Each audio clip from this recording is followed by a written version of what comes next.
Yo, what's up guys, Nandra here.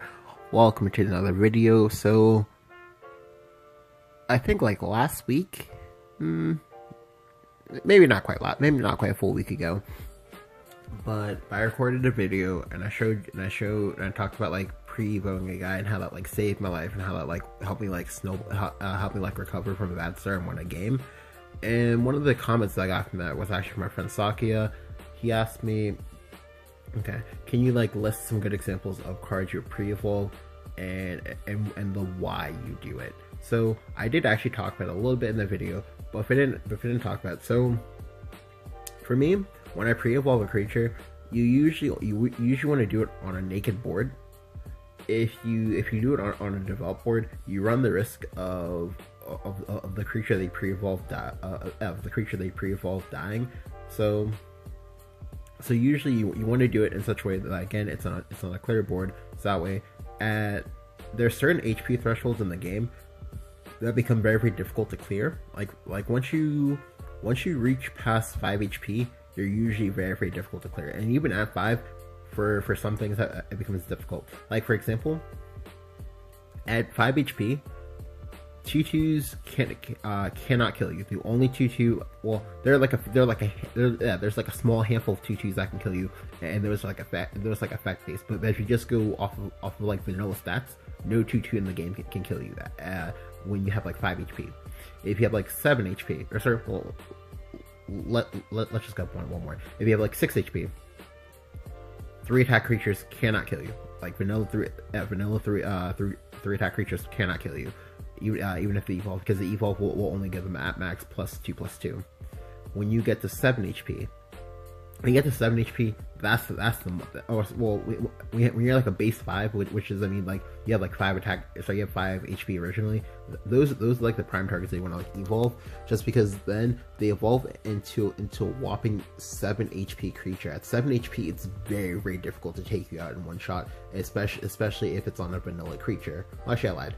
Every single, well, the majority of vanilla creatures in the game cannot take you out, because usually, for the most part, most 5 drops usually have 4 attack, so almost everything on curve will be unable to take you out. Like, and the few things that can take you out, you will usually be very, very specified. Like for example, it will be a Dance of Death, but in the case of Dance of Death, you never want to Dance of Death a creature, just because like you lose initiative.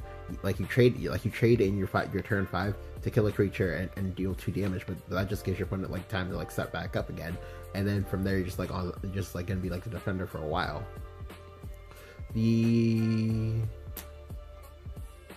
Like I said, like I mean, obviously, like we're not playing a game in which like every creature is just a vanilla, but for the most part, generally you want to do it in such a way that like that you're guaranteed to live, and that you know that even if you don't live, that you either dent something into range of being able to be like taken down by something that's in your hand. Like say for example, I'm on turn 5, I'm playing Dirt Rune that like randomly has an Ogler in it. For this example, I'm gonna pre-evolve my Ogler. My Ogler will be a 5/6, so again, my opponent will need a base 4/4 to attack into me and live. Now, if he lives, he'll be at 1 HP. At 1 HP, it's very, very easy for me to be able to kill him with say another spin card evil, or like a removal spell of some sort. Another example is Hector. So in a lot of my games, you'll see me. Well, a lot of my games that has me playing Hectors in them. You'll see me clear something on the board and then pre-evolve the Hector. So again, as a 6/6, very, very few things in the game can comfortably trade into the Hector and live. Like there's only a small set of things. Like say for example, Sybil can do it. Albert can technically do it, sort of. What else? Oz can do it. Yeah. Like so for dealing with Hectors, like your creature has to have, you know, the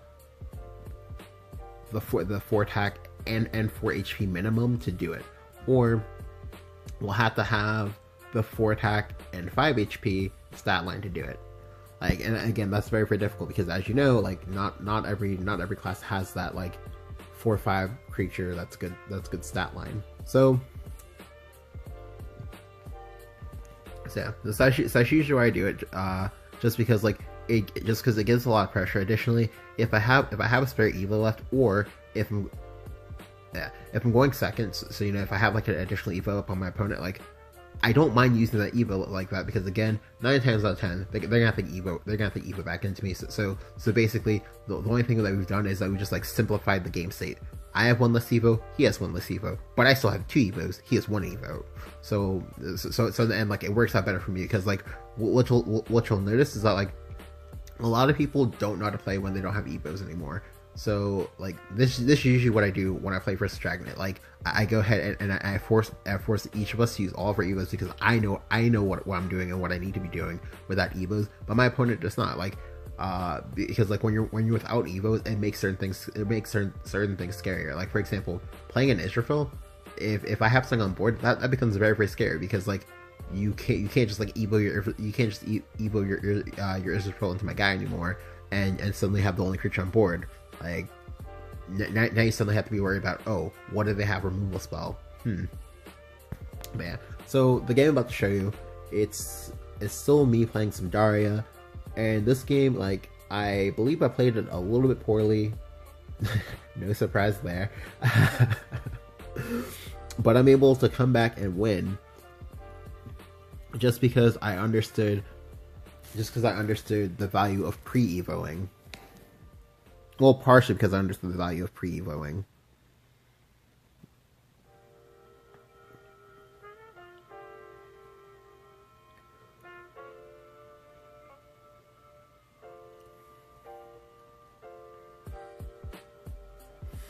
Alright, so I believe I was going second, so I toss back the Fate's Hand, but I keep the Conjure Golem and I keep the Levi. I could have maybe kept the Fate's Hand, however I decided to just toss it back and maybe try to like look for Daria. I do get a Piercing Rune though. The Piercing Rune is very, very nice, because now I can go Piercing Rune plus Levi. He does have the turn 1 Goblin, so I now know he's neutral Haven, which is fine. Like, this deck has been doing very, very well versus neutral Haven, because again, like as you may have saw early in this week, I had another game where I misplayed like a ton of... I misplayed at least like 6 times and still won. Like, that was crazy. I mean, granted, a large part of that was off the back of Daria, but hey. Alright, so he plays with the Unica. He plays with the Kaiser. The Kaiser is going to make this a little bit more difficult, because now it means that I can never actually like fully run him out of steam.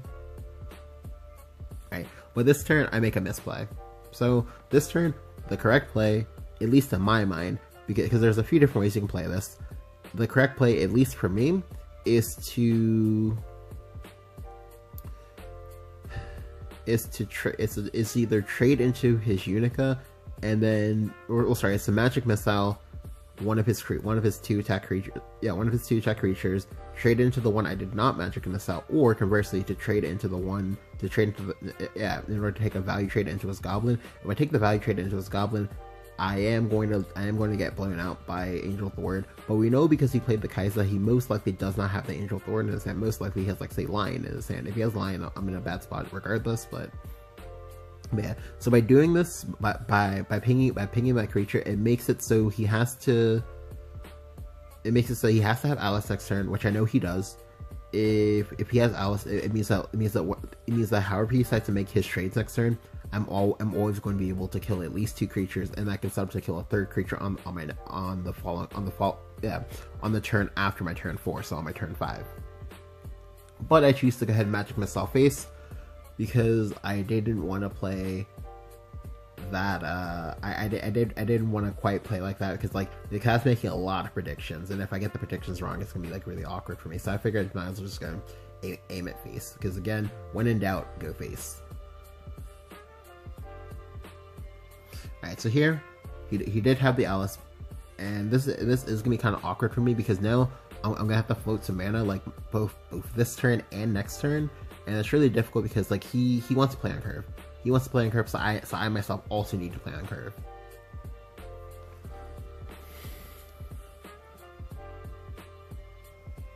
Additionally, I'm at 11. If he has tea time here, I can go down to 7. He has Eagle Man though. But this is still good for me, because like I'm gonna take some damage, but he's almost out of Evo points. If I can get his last Evo point, I'm not gonna have to worry as much.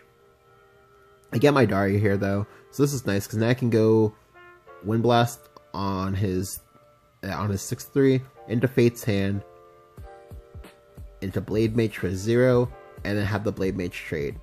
So I figured I was gonna just go ahead and draw here. I already have the Daria in my hand. However, the next several turns are gonna be like recovery turns. I can't afford to do anything like super greedy. And this turn I need to ward. Like this turn I'm at 5 HP. I need to ward.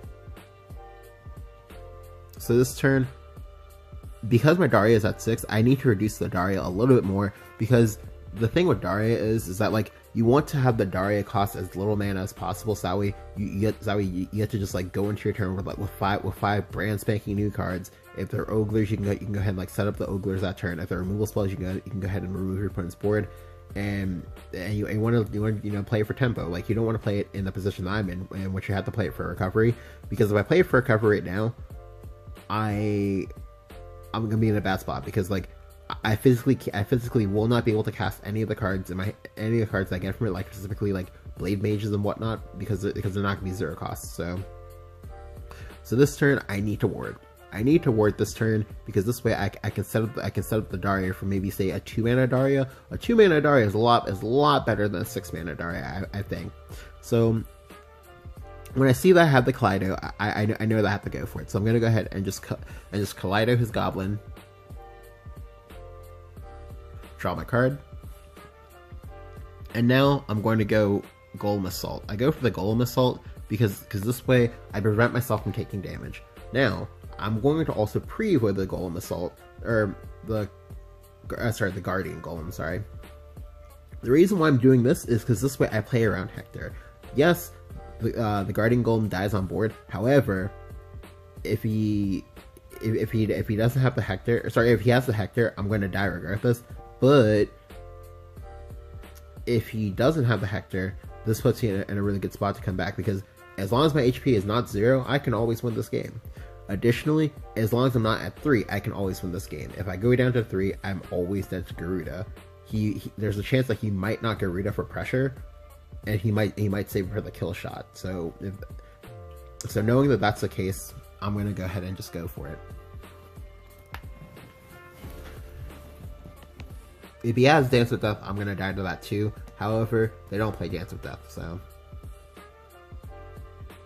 he trades, and that's good for me that he traded immediately. If he has Gilgamesh, I can die, but if he doesn't have Gilgamesh, I'm gonna win. Like, because he's out of Evo, so he needs at least one creature to get through, and as long as I stop that from happening, I'm gonna win this game. So here, I just go ahead and systematically remove his board. I go ahead and go Blade Mage as well, into Ogler, into 1-mana Daria. Now you see, this Daria is considerably better than my last Daria, right? Because now I get to draw 5 fresh cards, I get to also clear his board, and I can set up lethal. So right now, I have 12 damage in play. 12 damage in play. If he can't kill me this turn, he's going to die. He can't make trades either, because if he makes the trades, well, one, he can't make trades because he doesn't have evos, but if he makes the trades, he's just gonna fall further and further behind. But yeah, he doesn't have it. Like, it literally came down to that one turn of just me, making these boards. So here I just go and showboat a little bit. I just needed to hit him one more time, but yeah. Anyway, like this game was won off the back of me making that pre-evo. Additionally, by him just not having the Gilgamesh. The key thing to know when you're playing versus these neutral decks is that a lot of them only play one Gilgamesh, because you only really need one most of the time. And so when you come down into situations like that, you want to try to play as though they don't have the Gilgamesh, because that's basically saying that, okay, they don't have this 1 in 40. Like, again, it's a 1 in 40. Like, and those are very, very low odds. It's like a 2.5%. Like, those are odds I'm willing to take, because it's like 97.5% in my favor. But anyway, I hope that this video gave you guys a little bit of a better idea of why I like to pre-evolve when I do pre-evolve. I don't know when the next game when I have the next game that like showcases a really good time to pre-evolve. I lied. I actually do have one. I'll be uploading another video of it, like probably tomorrow or the day after. That one will be for a Dragon Mirror, but it will not be one of my games. Anyway, I hope you guys enjoyed. Go ahead and leave a like if you did. Go ahead and hit that subscribe button if you haven't. And yeah, I'll catch you guys next time. See ya!